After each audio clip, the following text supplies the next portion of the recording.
इस अद्भुत, अप्रतिम, अलौकिक यात्रा में शामिल होता है 12 वर्ष का इंतजार। पवित्र नदियों के पुण्य तट, नक्षत्रों की विशेष स्थिति, विशेष स्नान पर्वों की धमक, साधु संतों की जुटान, धर्म आकाश के सभी सितारे और उनका वैभव, कल्पवासियों की आकांक्षाएं और देखते ही देखते दुनिया के सबसे बड़े अस्थायी नगर का बस जाना।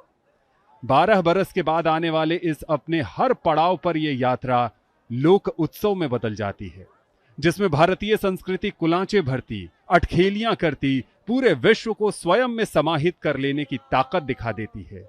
सच तो यह है कि इस लोकोत्सव में वसुधैव कुटुंबकम की भारतीय अवधारणा सहजता के साथ चरितार्थ होती है।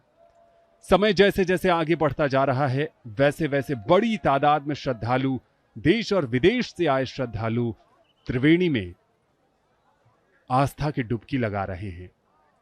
कोई कहां से आया है, कहां जाएगा, कुछ पता नहीं। सबको गंगा मां ने बुलाया है और उस अदृश्य बुलावे पर, अदृश्य आमंत्रण पर लाखों करोड़ लोग यहां पर आए हैं। कुछ गुरु से दीक्षा प्राप्त कर रहे हैं, तो कुछ सत्य की खोज और गुरु की खोज में भी इस महाकुंभ में आए हैं।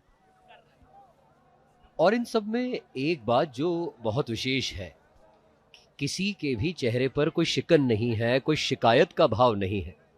और यही तो सही मायनों में कल्पवासियों की पहचान है कि मन में किसी प्रकार की शिकायत का भाव ना हो, क्योंकि कुंभ मेला सिर्फ नदी में पवित्र स्नान के बारे में नहीं है, बल्कि अपनी आध्यात्मिक जड़ों से जुड़ने, आस्था को नवीनीकृत करने और मन की शांति पाने के बारे में भी है।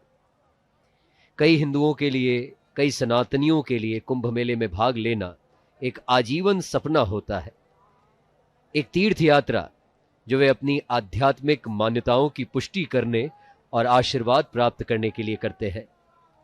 ये उत्सव, ये त्योहार अनुष्ठानों, जुलूसों और आध्यात्मिक प्रवचनों को देखने का एक अनूठा अवसर भी प्रदान करता है। पिछले 1 माह में प्रयागराज साक्षी हुआ कई अखाड़ों की प्रवेशाई का।